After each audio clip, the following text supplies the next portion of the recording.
So the Bose QC Ultras block out a ton of noise, they're very comfortable to wear, and they come included with a decently small case, which is great for traveling. Now they do have their issues, but the Bose QC Ultras are still a decent pair of premium ANC headphones. But today we're going to compare the Bose QC Ultras to both the AirPod Max and the Beats Studio Pros. Two headphones that I do feel are overhyped, but they're still very popular. We're going on pricing. The AirPod Max are the most expensive headphones here, retailing for $550, and these are just status symbols for people who just don't know any better. The Bose QC Ultra have a retail price of $430, and I feel that these are a little overpriced, so I would recommend that you wait to get them when they're on sale. And finally, there are the Beats Studio Pro, which have a retail price of $350, and I would only maybe consider getting these if they're on sale for $200 or less. Nonetheless, if you're going to pick either of these headphones up, they'll be linked down below, or you can always press on the YouTube shopping button.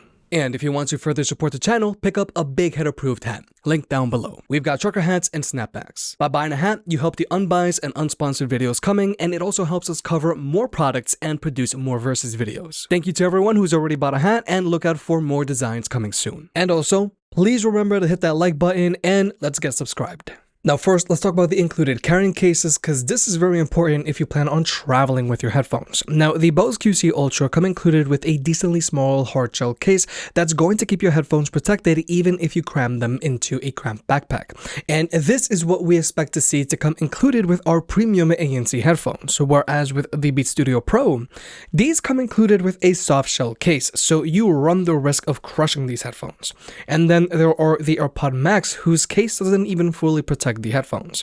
So personally, I feel that the cases that come included with Apple's headphones are just unacceptable, especially for their price point, whereas Bose just managed to get this very simple thing right. But with the cases out of the way, let's talk about the headphones themselves. Regarding fit, the Bose QC Ultra are hands down a lot more comfortable than both of Apple's headphones for multiple reasons.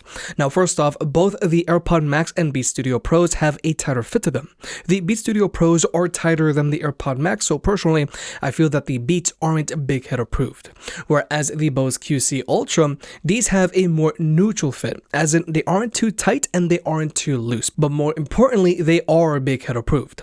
But also, there are the headbands on these headphones. Now, the headbands on both the AirPod Max and QC Ultra are well padded and they don't cause any hotspots. And honestly, this net on the AirPod Max is one of the coolest things ever. But the headband on the Beats Studio Pro has very little padding to it, so it does cause a hotspot on the top of your head after like 30 or 40 minutes. But then there's also the ear cups on these headphones. Now, the ear cups on both the AirPod Max and Bose QC Ultra have a lot of range of motion to them, which is great, whereas the ear cups on the Beats Studio Pro, not so much. So what happens is that with the Beats Studio Pro is that their ear cups will apply a little more pressure on the anterior portion of your ear, making them feel a little unnatural. But then there are the ear cups on these headphones. The ear cups on the Beats Studio Pro are very shallow, so they will press down on your ear cartilage, which does get uncomfortable after like 40 minutes as well. Now, the earpads on the AirPod Max are more spacious, but their fabric earpads can get a little itchy at times. But finally, there are the Bose QC Ultra, whose earpads are a lot more spacious than these other two earpads, and their leatherette doesn't get itchy like the fabric earpads on the AirPod Max. And finally, there's the weight of these headphones. The Bose QC Ultra are the lightest headphones here, weighing in at 255 grams, whereas the Beats Studio Pro weigh in at 260 grams. But then there are the AirPod Max, which weigh in at a hefty 384 grams. So these headphones are very noticeable when they're on your head. Now, the reason why the AirPod Max weigh so much is because they are using more premium materials. But these premium materials shouldn't be to the detriment of comfort, whereas the Bose QC Ultra are just a lot easier to forget when you're wearing them when you're sitting still, and you notice them shifting around a lot less when you're walking around with them on. So overall, the Bose QC Ultra are a lot more comfortable than both of Apple's headphones for multiple reasons. They have less clamping force, their headband doesn't create a hotspot on the top of your head, they sit more naturally on your head because their ear cups have good range of motion, their ear cups are a lot more spacious, their ear cups don't get itchy, and they're very lightweight. Plainly said, if your headphones don't fit well, you're not going to want to wear them. But with fit out of the way, let's talk about tech specs. Regarding battery life, the Bose QC Ultras have an advertised battery life of 24 hours, which is okay, but if you were to use these headphones with their immersive audio turned on, then they're going to be good for up to 18 hours. And unfortunately, you can't use these headphones with their active noise cancellation completely turned off, so you can't extend their battery life that way. Whereas with the AirPod Max, these have an advertised battery life of 20 hours with their active noise cancellation turned on, which is below average, whereas with the Beats Studio Pros have an advertised battery life of 24 hours with their active noise cancellation turned on.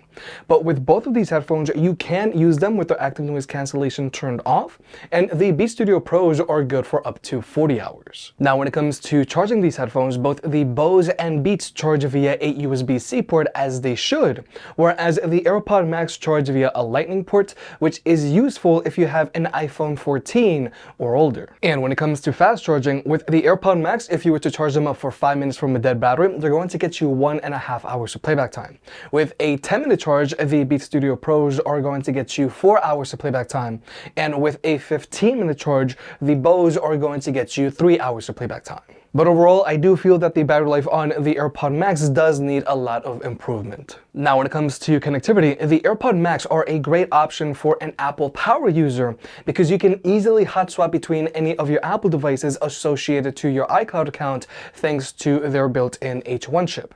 Whereas the Beats Studio Pros, these don't have the H1 chip, so hot swapping between devices isn't as seamless. But then there are the Bose, which can be connected to any two Bluetooth devices at the same time, which is good if you're a power user with devices from different ecosystems because you can easily hot swap between any two devices regardless of ecosystem. So for example, you can hot swap from your iPhone to your PC with your Bose headphones. And when it comes to overall connectivity, all of these headphones have zero latency across the board when watching movies or videos on your phone, whether you're using an iPhone or an Android device. And when it comes to audio codecs, all of these headphones have support for SBC and AAC, which is perfectly fine. But if you want to, you can always just use a wired connection with any of these headphones, but the wired connections on these headphones are very different.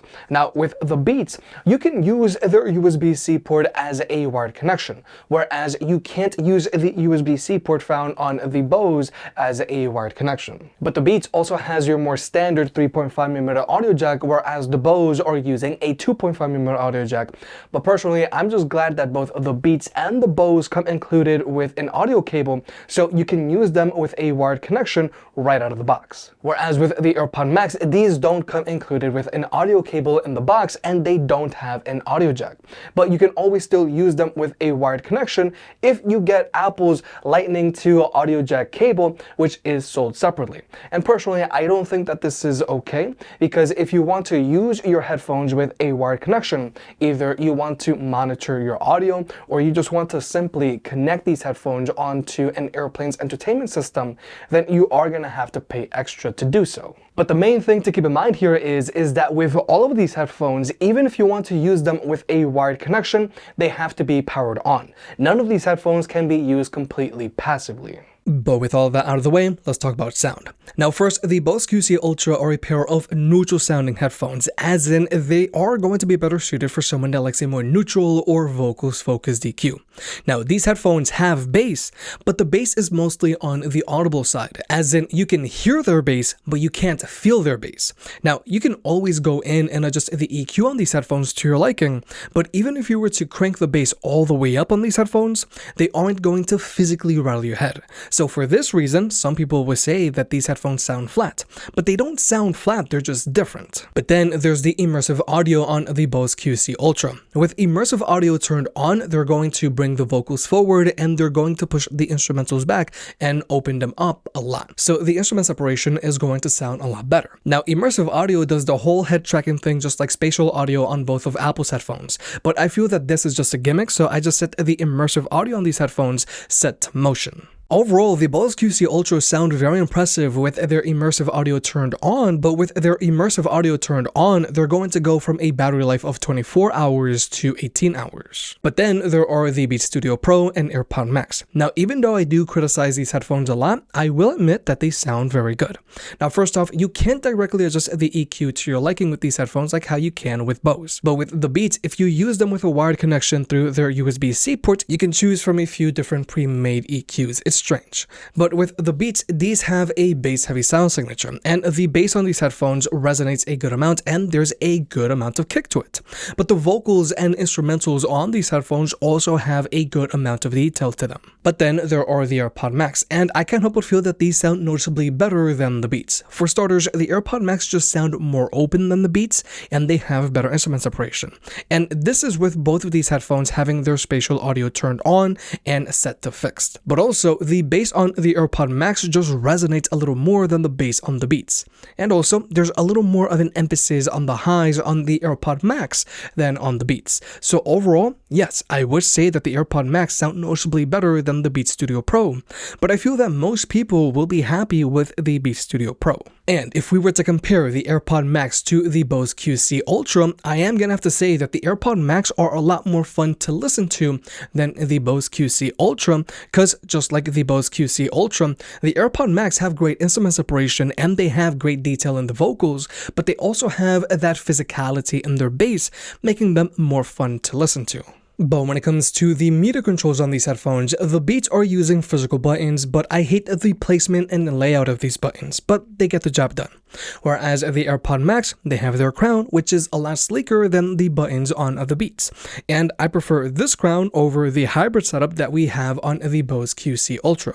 With the QC Ultras, they have a physical button to skip through your music, but to adjust your volume, they have this touchpad, and adjusting the volume on these headphones is a hassle because either these steps are too big or they're too small, or there's just a lot of missed inputs. But also, both the AirPod Max and Bose QC Ultras have wear sensors, so they'll both automatically pause your music when you take them off,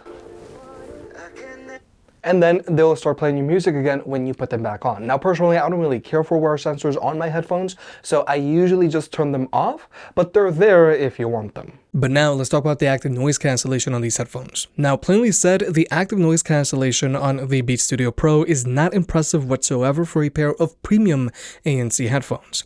The ANC on the Beats Studio Pro performs more like a pair of mid-tier or entry-level ANC headphones. But then there's the ANC on both the Bose QC Ultra and AirPod Max, and both of these block out a lot of noise. But so that you can see for yourself, we're going to jump into an ANC test.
So, like you may have just seen, both the Bose QC Ultra and AirPod Max block out significantly more noise than the Beats Studio Pro. But when it comes to comparing the Bose QC Ultra and the AirPod Max do a better job of blocking out constant low frequency sounds like road noise, whereas the Bose QC Ultra do a better job of blocking out higher frequency sounds like chatter. But overall, I do feel that the Bose QC Ultra has the better active noise cancellation here, because they have less cabin pressure than the AirPod Max, thus making the Bose QC Ultras more comfortable to wear than the AirPod Max. However, with the Bose QC Ultra, if you are sensitive to cabin pressure like I am, you're still going to feel some cabin pressure if there's a lot of noise pollution to block out. Personally, I feel that if you're sensitive to cabin pressure but you still want to block out a lot of noise, then you might want to go with the Sony 1000 XM5s, even though I do have my critiques about them as well. But also, all of these headphones have an ambient mode, and the ambient mode on all of these headphones is decent. However, the ambient mode on the AirPod Max is the most realistic sounding ambient mode out there. It sounds like you're not even wearing headphones. But with the Bose QC Ultra, thanks to a recent upgrade, you can somewhat adjust how much noise these headphones let in, whereas with these other two, you can't. But also with the Bose, these have active sense, so they will protect your hearing from loud noises like this. Just a headphone warning here on out.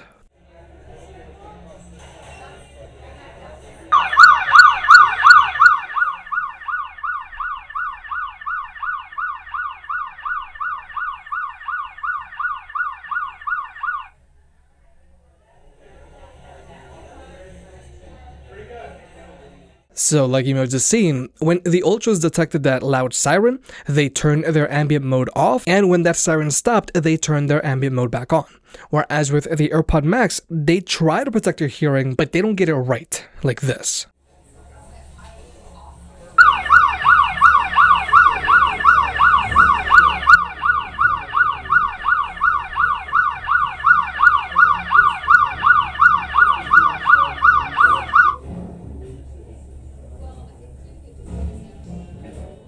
So like you just saw with the AirPod Max, it took them a while to detect that siren. But then they started to lower their volume, but gradually they just let that siren back in. So the active ambient mode on the AirPod Max needs a lot of work. And with the Beats, they just let it in everything. Now, even though it's great and all that the Bose have Active Sense, I don't like to use Active Sense on the Bose QC Ultra because their Active Sense is slow to react and it's also overly sensitive. Like you saw in the demo, it took them a while to detect that siren.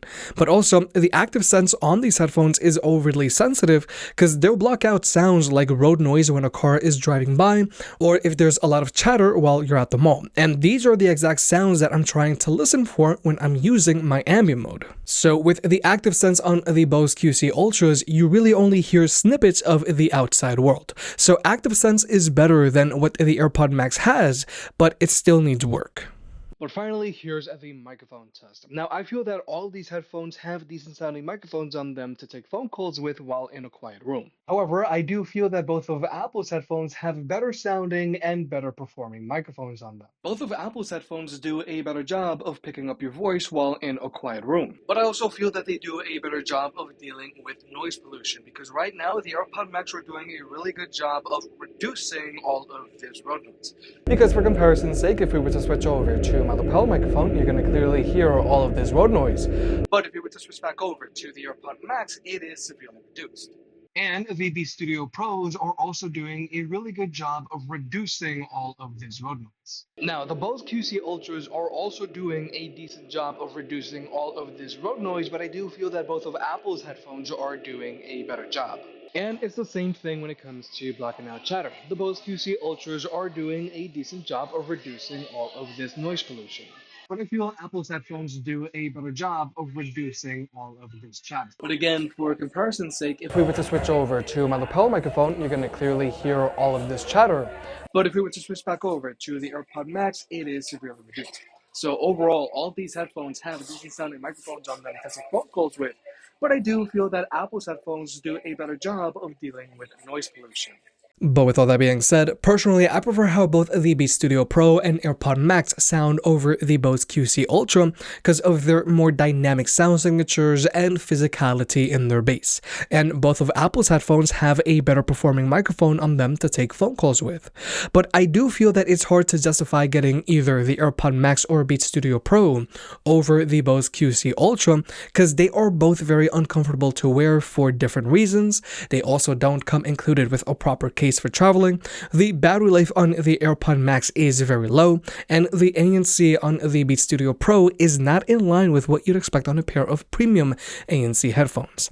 Even though I do have my critiques about the Bose QC Ultra, as a complete package, these are a better investment over both of Apple's headphones. If you made it this far, I guess you enjoyed the video, so hit the like button and get subscribed. If you want to pick any of the products up, they'll be linked down below. And if you want to further support the channel, check out the merch. I made some shirts and hoodies that look and feel great. And you know I can be very particular, so I'll only slap my name on something if I'm really proud of it.